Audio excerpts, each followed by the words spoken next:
নমস্কার, কেমন আছেন সবাই? আশা করি সবাই খুব ভালো আছেন। ব্যানার্জি রান্নাঘরের আরেকটি পর্বে আপনাদেরকে স্বাগত জানাই।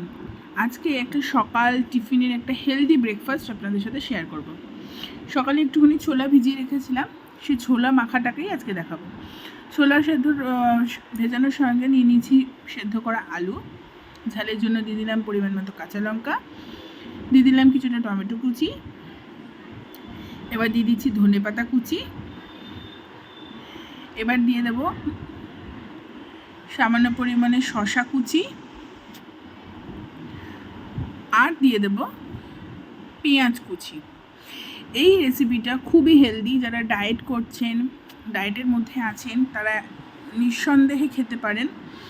কোনো রকম ফ্যাট ইনট্যাক্ট কিন্তু এখানে নেই। পুরোপুরি একটা হেলদি টেস্টি একটা ব্রেকফাস্ট অথবা ইভিনিং স্ন্যাক্সও আপনারা করতে পারেন এটা। এবং সঙ্গে দিয়ে দিলাম একটুখানি লেবুর রস, পাতিলেবুর রস দিয়ে এবার দিয়ে দেবো বিট নুন। অবশ্যই বিট নুনই দেবেন, তাহলেই কিন্তু টেস্টটা ভালো আসবে। আর দিয়ে দিলাম সামান্য একটু চাট মশলা দিয়ে এবার সমস্তগুলোকে একসঙ্গে মেখে নিলেই তৈরি হয়ে যাবে হেলদি অ্যান্ড টেস্টি বিকেলের অথবা সকালের ব্রেকফাস্ট বা টিফিনের রেসিপি, যা বাচ্চা থেকে বয়স্ক সবাইকে আপনারা খেতে পারবেন। খুবই টেস্টি হয় খেতে। এক্সট্রা করে আপনারা যদি কোনো ভাজা মশলা অ্যাড করতে চান করতে পারেন, কিন্তু আমি কিছু অ্যাড করিনি, এইভাবেই রান্না করেছি। যদি রেসিপিটা ভালো লাগে অবশ্যই লাইক, শেয়ার এবং কমেন্ট করে আমার পাশে থাকবেন। ধন্যবাদ।